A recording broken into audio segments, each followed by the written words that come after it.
ایک یہودی کے پاس ایک مسلمان ہیرے تراشنے کا کام کرتا تھا، جو اپنے کام میں ہنرمند اور حد سے زیادہ ایماندار تھا۔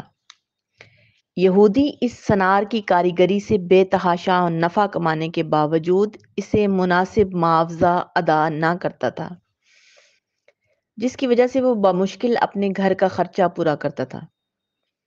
یوں ہی کام کرتے کرتے اس نے عمر گزار دی۔ اس کی بیٹی جوان ہو گئی۔ وہ اپنی قلیل آمدنی میں سے کچھ بھی جمع نہ کر سکا۔ بیٹی کی شادی کے لیے سنار کاریگر نے یہودی سے کچھ رقم بطور ادھار مانگی۔ کروڑ پتی یہودی نے رقم ادھار دینے سے معذوری ظاہر کر دی۔ سنار اپنی قسمت کو برا بھلا کہتا ہوا گھر لوٹ آیا۔ رقم ادھار نہ ملنے پر بیوی نے سخت ناراضگی اور تانوں کے تیر برسا کر الگ استقبال کیا۔ پریشان حال بیچارہ ساری رات سوچتا رہا اب کیا ہوگا۔ دوسرے دن وہ دکان پر کام کے لیے نہ گیا۔ بعد میں یہودی سنار کے بلانے پر جب وہ دکان پر پہنچا تو اس کے ہاتھ میں ایک پوٹلی تھی جو اس نے یہودی کے سامنے کھول کر رکھ دی۔ اس میں قیمتی ہیرا دیکھ کر یہودی سوالیہ نگاہوں سے کاریگر سنار کی طرف دیکھنے لگا۔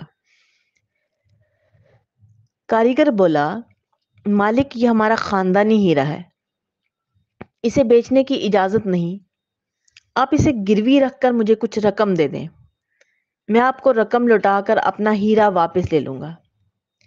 یہودی راضی ہو گیا۔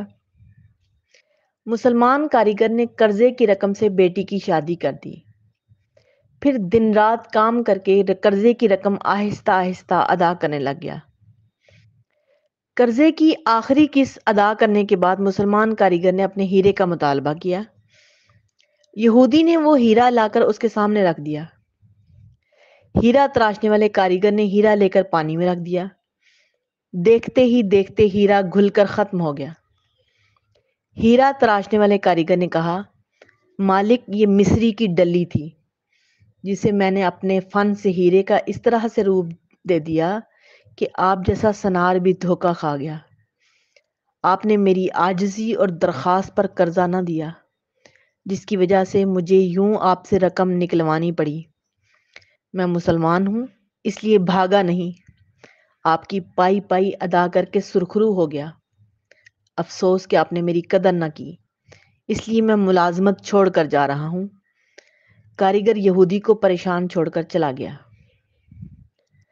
اللہ تعالیٰ کا حکم ہے کہ ضرورت مندوں کی ضروریات کو پورا کیجیے، ایسا کرنے سے معاشرے سے برائیاں ختم ہو جاتی ہیں۔ Please like, share and subscribe. Share with friends and family.